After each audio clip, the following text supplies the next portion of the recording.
Please welcome Sue Siegel, former Chief Innovation Officer at GE and former CEO of GE Ventures. Good afternoon, everyone. I'm Sue Siegel, as you heard. I'm chairman of the Engine board, and I have the distinct pleasure of hosting today's closing discussion with a very renowned and very accomplished leader in tough tech, the one and only Ginni Rometty. Now, after an incredible run of almost 40 years, Ginni led IBM for her last 8 years. She was president, CEO, and chairman. She's transformed and built a new IBM through 65 acquisitions, creating a multi-billion-dollar cloud business along the way, and importantly, made the company a model of responsible corporate stewardship. Ginni understands and has succeeded in many of the areas that can make or break a company that's trying to become a market leader. Areas like, how do you find the right talent to build a team for success? How do you build and work with a board that will help CEOs and management guide your company? These are just a couple of the topics we'll cover over the next 30 minutes or so. Now, Ginni is also an expert on how to embrace diversity and make it real, which we talked a little bit about earlier this morning. And she really does believe making it part of your company's DNA. We know that today, impact is a defining characteristic of great companies. It's also a central topic of the Business Roundtable, where Ginni has served as the chair of its Education and Workforce Committee. Now, education and the workforce are areas that Ginni has also committed herself to with a vengeance. While she was CEO of IBM in 2018, the company earned the prestigious Catalyst Award for advancing diversity and women's initiatives. Today, she co-chairs with Ken Frazier, 110, an organization dedicated to giving 1 million Black Americans over the next 10 years, 110, the skills and opportunities to land family-sustaining jobs in corporate America with opportunities for advancement. Now, if you want to chat with Ginni about her wealth of experiences, I highly recommend that you don't just limit these discussions in the boardroom. You might consider strapping on some air tanks to explore one of her passions, which is scuba diving, or talk to her after a relaxing dive. Or maybe you'd rather join her while she's on land, on the golf course. In fact, the last time we talked, Ginni had joked, I think you were saying you were plucking some grass out of your eyes after hitting a few on the driving range and working on your handicap. But now, more locally, you might even catch up with Ginni right here at MIT, since she was just named its next Visiting Innovation Fellow. Congratulations on that honor, Ginni, and they're so lucky to have you. Okay, guys, so settle in, grab a cuppa of your favorite chai tea. This is Ginni's favorite tea.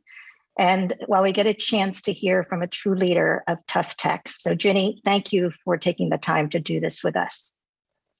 My pleasure, Sue, and great to do it with you. All right, so I just want to ask a few questions that we'll start with this whole notion of talent, because you've clearly had a chance to build talent over the years. And we're in this time of a war of talent and the Great Resignation. So finding talent in any field is difficult, even more so in tough tech. You launched a whole bunch of tough tech initiatives during your leadership at IBM: cloud, AI, quantum computing. How did you find leaders for those world-changing programs? Okay, well, first, thank you for that kind introduction. And before anyone thinks I have all these hobbies, I'm not very good at any of them because I don't have very much time for them. So, what we can do is commiserate over what, it's the worst ROI in my life is my sports. So, but that said, I have to tell everyone before we get started, I said to Sue on doing this, I said, look, I've really just run big companies. And so I said, let's talk about if some of the things I've learned are going to be that relevant to this group of, you play all different roles in this ecosystem. So I think we sort of settled that, yep, we think we could. And both of us, Sue's background too, who's got some good time at GE, as you just heard. So I'm going to really try to take some of what I've learned, and I hope I put it in a position that those that are listening can get something out of it. And so one of the topics we first talked about was talent. And I was just in New York City in a big roundtable on this topic yesterday. And I guess a couple things I have learned is, remember, IBM had 500,000 people. So, and in my tenure, 50% were new to IBM. But I think I learned a couple lessons, some hard lessons too, by the way. But one is when you say, how do you get talent? I think the first question is, what talent are you looking for? And I don't think it's as obvious as you think, because I know for a very long period of time, at first when I would look for talent, I would look for very specific hard skills. And I think I learned through the war here that what I really wanted instead was people who had a propensity to learn or were very curious. Because in tech, the contemporariness of your skill changes so fast, even in years, a couple years, that honestly, looking for those exact skills in that moment turned out to not be the right thing to look for. And so Ginni, that learning element is what you're really emphasizing, this notion of curiosity. But how do you make sure to keep them engaged? Well, look, I think there's two things here, and maybe just to echo when I say that learning. One way people are engaged is if you value what they bring, right? And want to teach them from it. I think that's the biggest way people stay engaged, right? By what they can give to something. And yes, of course, your purpose, we'll talk about that. But I came to see two kind of big lessons, because at one time, people would say, well, gee, you've got a lot of, quote, old tech skills. Go get all these new tech skills. And I did that. And what I found was the winner and the loser was not one or the other. And the mistakes that were made was that where my new skill people came in, they would do things, but they really didn't understand some of the mission critical work. And they, as I would say, break banks and the like. My other skill that really understood some of these mission critical systems would say, okay, some of them go, you know what, I can actually work differently. I could learn that. And so I sort of had this aha moment that the real winner was whichever side was willing to go learn something new. And that idea to really test for people wanting to learn something new.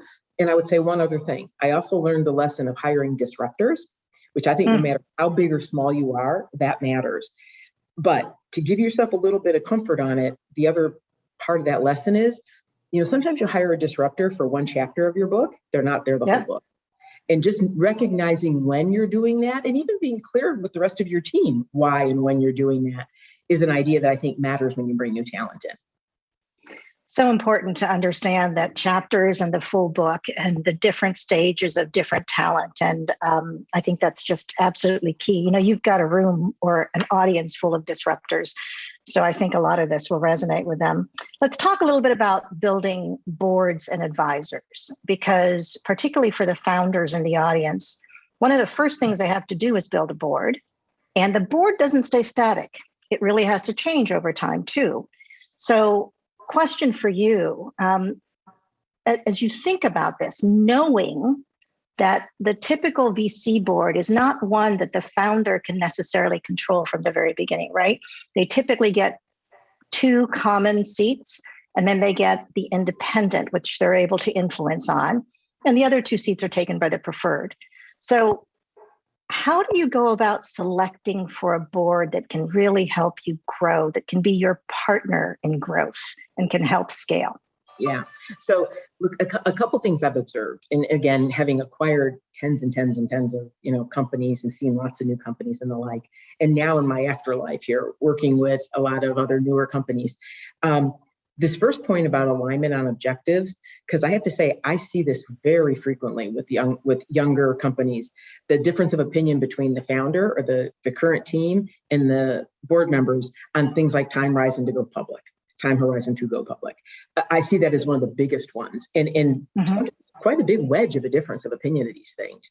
And it makes such a difference on the actions, obviously, that you take. So, my first thing about when I'm adding board members is an alignment of some of the things that really matter.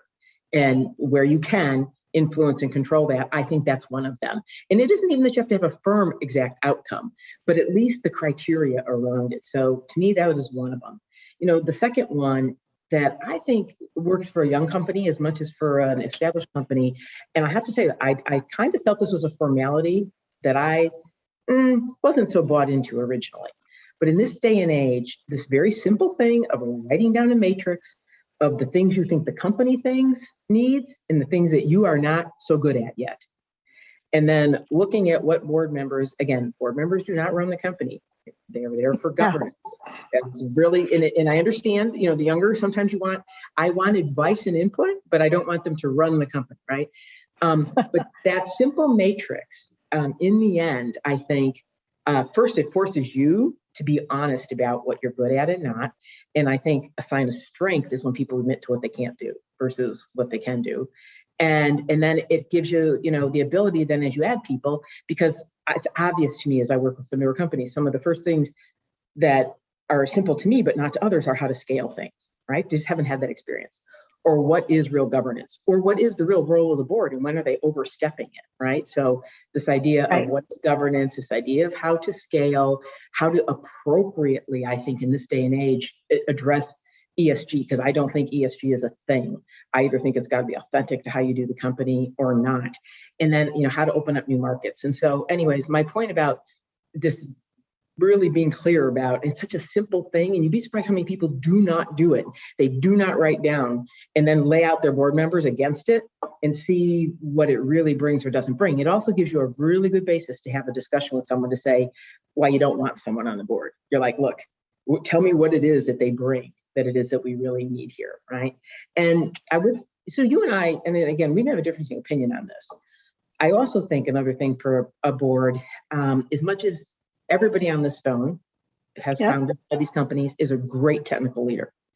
I have sort of changed my opinion about some of this, that I think actually having someone who asks you the right questions on technology is actually a benefit. Some people would say, no, that's, I run the company, that's my job, do the strategy, you can just verify it. But I think it helps you see around corners, picked appropriately. So I might say that having someone with great tech skills actually is a very good thing on the board. So 3 things you mentioned. One is making sure there's alignment. 2 is the actual skills matrix and making sure your board aligns against what you need. Yeah. And then the last one is, you do need some technical expertise in order to understand, and to your point of alignment, where the company is potentially headed utilizing the skill set. So those are very helpful. Now, here's a personal question for you. And that is, you had a chance to work with a very prominent board, but there's a lot of things you can't bring to your board. So how did you build your own sort of personal board of advisors, or kitchen cabinet, as they might call them? And how did you work with them? Okay, so there's 2 questions there, and I don't think they're one and the same. So first off, my advice on a board, and someone gave it to me very early on, and I think it was worth its weight in gold, although this is probably not going to make sense when I say it. But what they said to me was, trust is built by the drop, and it's withdrawn in buckets when it comes to a board. And so I did, and not everyone here will, right? I did have pretty much a Fortune 30 board there. Certainly did. I did, and in some ways, though, they're very cognizant of governance then, right? And that's a good thing about it. But one of the things I learned, you never surprise a board. And there are many ways to do that. And it doesn't mean you bring them everything. It really happens with being disciplined and planning about what goes to a board and when. And when there are things, you lay the breadcrumbs to them. And so when something does happen, people say, you know what, I could see that was probably coming. I saw these set of things that happen. So I think it's an incredibly important thing because, now why do I say it to your question, Sue? I am not a fan of kitchen cabinets, and let me tell you why. Although I'm sitting in a room full of them right now because I got in so late from New York. Okay, but the reason I'm not, in everybody here, I think, we're all a product of our own experiences. The best way to get advice is to treat everyone like they are a mentor to you. My experience at the board was boards and all my colleagues and others. If you ask people for input or ask for help and are willing to listen, there's not a person who won't help you. If you respect and listen more than you talk, which I'm talking now for 15 minutes, but this is everyone will become your sponsor and your mentor. And this listening with intent, this ability to say to people, just tell me what you might do. Doesn't mean you have to do it. I don't know anybody who doesn't feel then that they're not vested in your success. And so I actually think it's a mistake to make too small. And a network is by what you give, not what you just get. So that happens with those people. And then you help them. So I'm a big fan for like widespread having relationships with intent, right? And that's a two-way street. So that would be my recommendation. And that could be some of your board members, right? And I had board members that were expert in dealing with the administration, the different White House administrations. And I would run by when President Trump had come into office. I had decided in very consciously to write a letter to be very clear what my priorities were, because I also wanted to be clear to my workforce that these were the things we would get involved in. It was independent of who was in office. And therefore, when you knew I would speak up and what I would do, you had context for it. So it wasn't a political battle. It was more about just clarity. And I had board members who were very, very accustomed to that. And I would run by what to do, give me your input. Some had very good ideas, some I took, some I didn't, right? And that would happen many more times through my whole tenure there. But I would feel that same about lots of colleagues in the space too. But I like what you're saying, which is let them invest in you. Treat them as partners versus a board, right? And therefore, by them investing in you, they too are learning, and it becomes much more of a productive relationship versus potentially one that is, hierarchical, if you like. So I like the tone of that. I'm going to switch on the notion of partnerships, but a little bit differently, because all of the founders on this Zoom are really eager to scale their companies, to go big. And some of them would love for, their companies to get bought. You bought 65 companies, goodness gracious, at IBM. But you did a lot of partnerships too. And you really made sure to invest in the ecosystem and building the ecosystem around key initiatives like AI, like cloud computing, like quantum computing, as an example.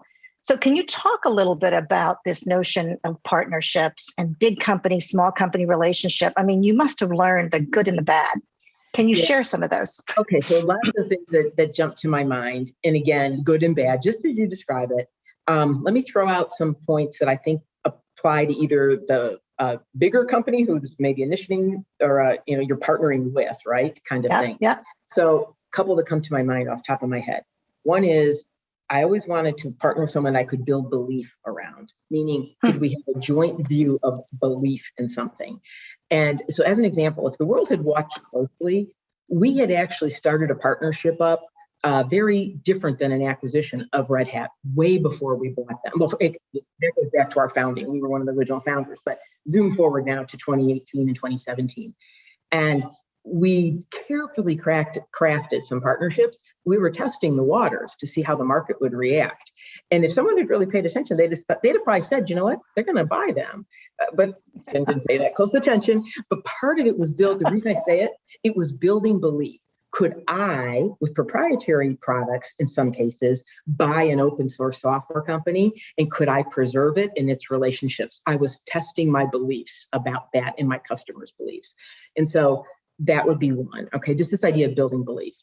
My other thing that I got right and wrong at times was timing. And I think it's, let's say AI, much to everyone's, discussions. I felt I was really right on AI and I was really early on AI. And this difference of, are you making a market or are you responding to a market?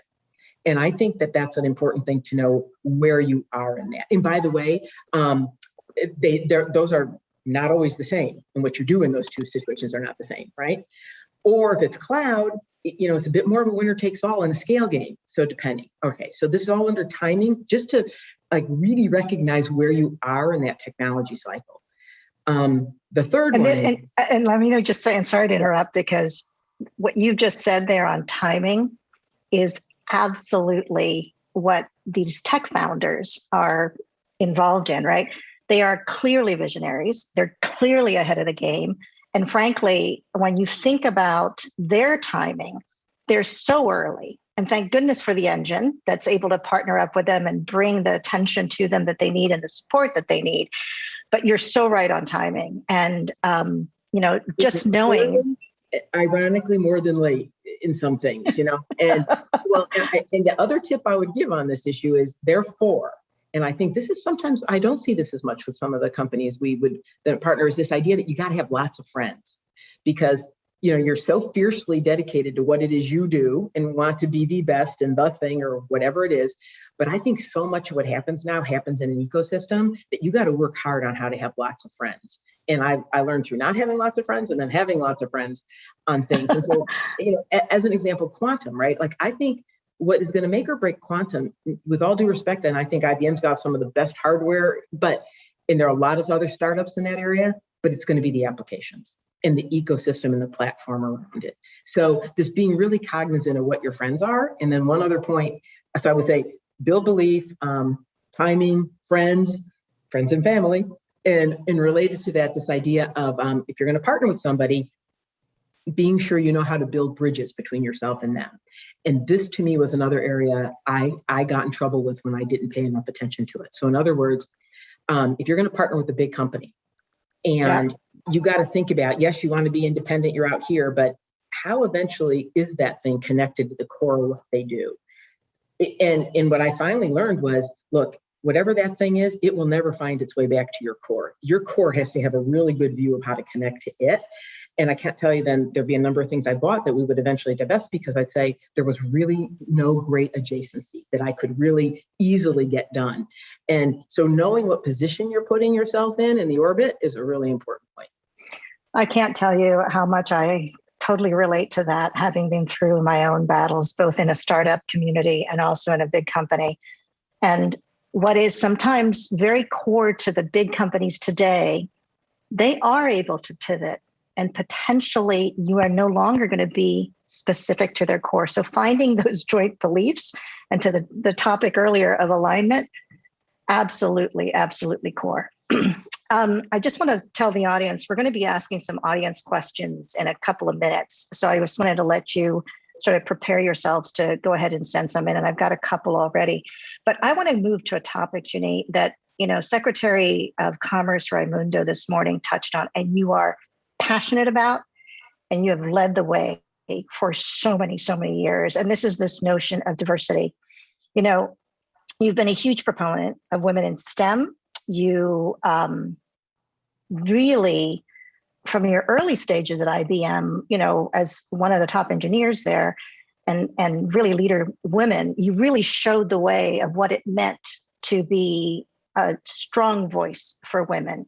And then you invested time in making sure in so many different ways with so many different organizations of really progressing women, engaging women. And then you expanded this now. And in fact, you were just with Ken Frazier, right? Who got CEO of the Year recently, but you're co-chairing with him 110, which I mentioned in your introduction, which is a nonprofit organization that is going to combine the power of the coalition of U.S. companies to upskill, hire, and promote. I wanted to get that right. 1 million Black Americans in 10 years, which is just fabulous. Without college degrees. That's fantastic. It's just fantastic. So for many of the founders, especially those in tough tech, it's so hard, really, to find diverse talent. It's not because there isn't a pool. It's just really, it's not obvious. You had to fill so many positions with diversity, and you really invested the time. What advice would you give some of these founders, both from a board, from an executive team, all the way through to the ranks?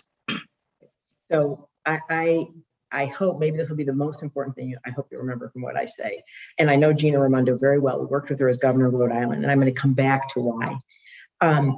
It starts, if you remember no other word I say other than the word about authentic. And what does authentic mean? You got to find in your heart why you believe this is important. Either, and it could be your reasons don't have to be my reasons. My reasons of why I believed so strong in diversity and inclusion, they root back to my upbringing. I was raised by a single mom. We were on social welfare programs, on food stamps. My mom didn't have an education. She had to get a little bit of an education to get us off of, losing our home. She did it, not a college degree, but you know what? I learned something. My mom was actually smart. She just didn't have access. Okay. Now this is a really important point now for the war on talent. So why did I become so, I could see such commitment to the value of some education to get started, but that to not use just a college degree as the only criteria of whether somebody had really great skills or could be a great employee. And this takes me to why inclusion to me is about inequity, that you can come to work and you can make the most out of what skill that you have and build more skill, right? And you feel valued, right? That's really, the numbers are like a necessary, but they are not sufficient. And so I authentically believe I get a better team and more innovation and a better product if I have this kind of team. Now, war for talent. Enter my second reason why I got so into this is you will find it as you scale. In 2012, I couldn't hire enough cyber people. And I said, well, okay, what am I going to do? I mean, even at that time, the world was short 750,000. And that was then. And we said, okay, we're going to go to these really poor high schools in bad neighborhoods with a community college, give them a little bit of help, some mentors, offer them a chance at a job. My second learning, not just access, the chance at a job. And okay, fast forward to today, there's a couple 100,000 kids coming through that program, 30 countries around the world, getting jobs that they start without a college degree, an associate degree. Now, guess what? I'm going to link this now to the Ken Fraser. 88% of the big companies in this country require a college degree for family sustaining jobs. 88%. Guess what? If you look at the Black population, 80% do not have a college degree. You will never square that circle. Never, never. And so math doesn't work. Yep. I tied these thoughts together that I need talent. I know it's out there if I would remove artificial systemic barriers. Like, would I look at you for a skill, not just your degree to get started? Which, as a side point for all the engineers, I had to convince my IBMers I was not dumbing down the workforce when I removed those degree requirements for some jobs. Because now only 50%, not 100% of our jobs require them. Guess what? Those employees were more loyal, more engaged. After 1 year, had equal or better to innovation, and 75% went on to get college degrees, and we've had our first PhDs. So don't tell me about this. And this is, so my point is, if you're in a war for talent, then go look at pools you haven't looked at. There are huge pools of people out there that you could start with. And so this is 110 is working on this now with about 70 other big employers, but I want to circle back to people on this one, right? I think that that's part of authentic. You can see why I authentically believe this is a good thing for the company. I am not doing this because someone is putting pressure on me for ESG. And one of my earliest learnings was when I acquired PricewaterhouseCoopers. At that time, 30,000 consultants, we had 30,000. I had multiples better diversity than they did. God bless them. But I said, hey, we're fishing in the same pond. There is only one explanation for this, and it's called bias. And whether it's conscious or not, I'm not judging. But we are going to now fix this problem, right? And leaders have a lot to do with that. I would visit a country and the numbers, I'm like, that's it, you're not hiring. Until you fix it, we are not hiring. Today, Latin America has more women than any other country, any other company in Latin America, because I stopped their hiring until we fixed it. And so, okay, so sometimes you use a blunt club. I'm not saying that has to always be. But my point is, it's about authentic. Then you take the actions and then you have accountability for it, right? So I pay people for either you're helping the problem or you're hurting the problem along the way. So this idea, so I can't feel more strongly about for people here, another lesson I learned early in my career when I was doing startups. I interviewed with a man and he said to me once, and I thought, wow, he's spending all this time on this interview with me. And he looked at me and he said, Ginni, he said, I spend all my time during hiring. If I hire the right people, do you realize how easy my job becomes after that? And, it is so true. I used to think of hiring as, oh my God, I got to do these 3 interviews and I got all this other work I got to go do. And it really changed my frame of thought about how I brought people into the company and how much time I put to try. And all that said, still made mistakes, but because I realized, no, that's probably one of the most important things I do, not just one of the things I do. That's beautiful, Ginni, and your passion comes across so authentically as you use the word authentic. And I just have to comment, I'd not connected your, growing up with your absolute awareness of access and the importance of access. And it's so true. And making sure that we create those opportunities for those just do not have access is a strong, strong message that I really do hope the founders hear. I do, so because, I'm very worried on this digital era that you got 2 coasts of the country and you guys are in one, yes. Yes. And it's the middle's left behind. And I mean, I'm really polarizing how I say that, and this is why we've got divides on a lot of topics. And therefore, when I went to look for talent, I looked in the places other people didn't look. And lo and behold, guess what? There was lots of it. And I'll tell you guys a really interesting story. One of the big healthcare centers, I won't say his name. I talked to the CEO yesterday, and he said, okay, we are really trying, because it's cultural to move to skills first, not just degrees. And again, this Absolutely. is IT. I'm quite aware of who I'm talking to. I have worked on this concept. And he said, you know what? We decided to take that theory and we knocked on 400 doors around the big academic hospital center. Guess what? Found 150 people to make the skills offers to. I mean, this to me is going to be a phenomenal, it's like this is like Fuller Brush. It's such a simply beautiful thing. Now, I'm not saying everyone here is going to do anything like that. But my point is, if you would remove false barriers and be willing to look at people for their skill and their willingness to learn, and particularly as you scale, right? When you're not just looking at pinpoint things, I think you will be pleasantly surprised. It's beautiful. And let me turn now to impact, and then I'm going to turn to some questions that the audience has sent in, which some are really good, and I really want to get to them. But this notion of people, planet, and profits, and it's become such a rallying cry. You've been such a leader in the Business Roundtable around impact and purpose and stakeholders, all around stakeholders, not just shareholders. Can you talk a little bit about that and why it's so important, particularly for the founders here at the Engine who are doing just that, right? They're all about impact. I'd love to hear some of your thoughts around it. Well, I can also probably learn a lot. And when you said we got good questions, maybe you have to show me the bad ones too. I don't know. Maybe I get to filter. Right. I get to filter. I'm not getting on the right path here. But this particular topic is another one of those. Again, I like to think of that mosaic of all these people I have learned from. And one of the world's most famous investors I spent lots of time with. And he said to me, Ginni, run the company for the owners, not the renters. Owners, not the renters.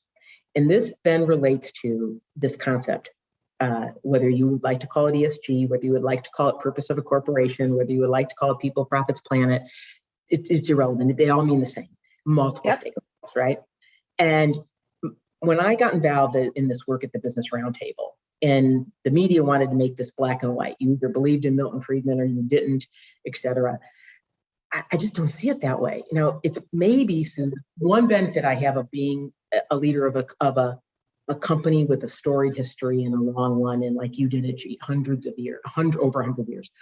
Yeah. Because what I learned was society determined we should exist, and society gave us a permission to exist that long, and that they only give you that permission if you do the right things over a long period of time for the right for all different constituents, right?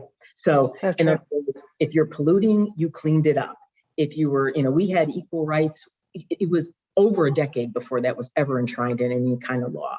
We had our first female senior vice president in the 40s. I mean, it wasn't because someone told him to do these things, right? And equal pay was because he needed workers. It wasn't always just for those reasons. And so very authentically, if you say to yourself, and this was my view on AI, by the way, when I worked so hard on ethics, because I said, if you're going to put this technology out there, you better be sure that it's safe as well. And that people could get jobs. This is what led me down that path on inclusivity again, because if all people say this technology is it hurts all their jobs, I got to work on both sides of this equation at the same time. Like quantum, people say, oh yes, traditional encryption broken. Well, that meant we should, and we did apply as much effort into building quantum proof security as we were putting into quantum. And so always in your mind, those scales, or having multiple people at your dinner table, always seeing them there between a shareholder, an employee, a community person, the partner that you have, the planet, sitting next to you, and to me, those are very natural to always, if they ever got too far out of balance, that was never good. And I will tell you, again, another very storied American company, and he said to me, be careful, the day you get on the wrong side of society, and I think you can say that about some of the new companies, he said it's a very long road back. And so I think if you're authentic, you do this because you believe in these things, and you believe it's what you to do to run this company for a long time, and that you therefore earn the right to be around. And if you do it that way, this is very natural. You will do, like I've had a climate report for 30 years, the longest of any company out there to have a published climate report. Actually, I have investors tell me we should show it to people. They're like, why don't you make a big deal out of this? And we're kind of like, well, we did it because we had to do it to run the business, And they're like, yes, but this is like what people care about. So it's where your motives come from, I think, make the world of difference on this topic. And that's something that everybody listening, they got to really look themselves in the mirror and decide what that is. And then they'll appropriate, and it will be over time, those will adjust and those will move. So true. So true. All right, Ginni, I'm going to turn to some audience questions. Here's one for you, and I'll try to read it well. It says, have you lived in your career through moments similar to what Andy Grove describes in his book about the pivot at Intel? And I'm thinking of PwC, to be honest, and so many other things. But does it happen that top management has to make a huge strategic change very fast? And how then not to break trust with the sometimes large teams implied in the change? Yeah. So much richness in that question. Well, yeah, there's a lot of history in that question too, if anyone understands the long history of IBM and Intel too, correct? And so true. I mean, I remember at Andy Grove's memorial service, which I attended out of respect of what that history had been. And this is a really important topic. And by the way, we were one of the original semiconductor manufacturers in the world. Yes, you were. 60 years. Yes, you were. And in my tenure, I would divest of the manufacturing, but keep the R&D. And the reason on that, so that would be one of these pivots, right? Because here, 60 years, we have manufactured this, but we needed only a very small amount for our high-end processors. And as you know, this is a scale game. And every new net you put up, as you're now watching, $15 billion, 10 to 15 billion, God forbid you miss a cycle, et cetera, on this. And so this is a choice of, okay, no, IBM was going to go into cloud AI, now a hybrid cloud AI, and we would then partner to outsource that manufacturing. So, of course, I had teams very wed to that topic, right? I mean, my God, it had been our history. And so my advice. How'd you bring them along? Yeah, well, you answered your own question, right? I mean, my advice is being clear. When people understand why something happens and explaining it, it goes a very, very long way. And I found trusted people that I asked to go bring different points of view in there, and they worked with the team. So yeah, at some point people disagreed, but in the end, I always say, when smart people look at some of the same facts, they will often come to a same conclusion, or at least they can support the conclusion. And so always mark it in, right, on what is happening. And so I had many of those moments. And my way was always to be candid, honest, explain the why. Always. Why and how to me are far more important than what. Why and how are more important. And I think it's a really important notion, because people will always want to quiz me on what did we build our portfolio. And I always say, if you have more time, I'd tell you more about the skills of the people, how to change how work is done. All of that is far more important than what the ending part is. And that's how you get change to happen.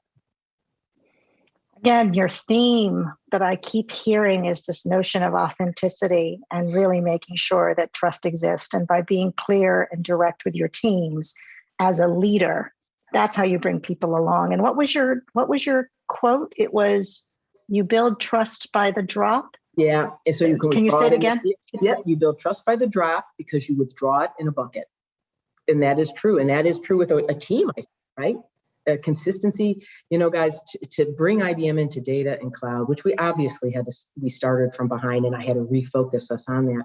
I taught a class on it the first Friday of every month for 4 years. And I did talk, and then others, but I always taught. I mean, and to me it was, hey, look, no, everyone has to understand it, because if you do understand, and then of course there were much deeper dives on other things, but it was trying to make a point about why this pivot and why it had to be done.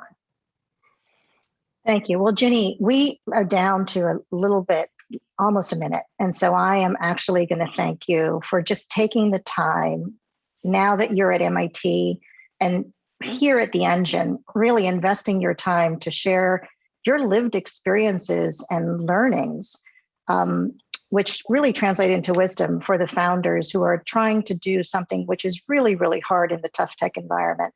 So on behalf of the Engine, I want to thank you for taking the time. And I also want to thank the audience for coming today.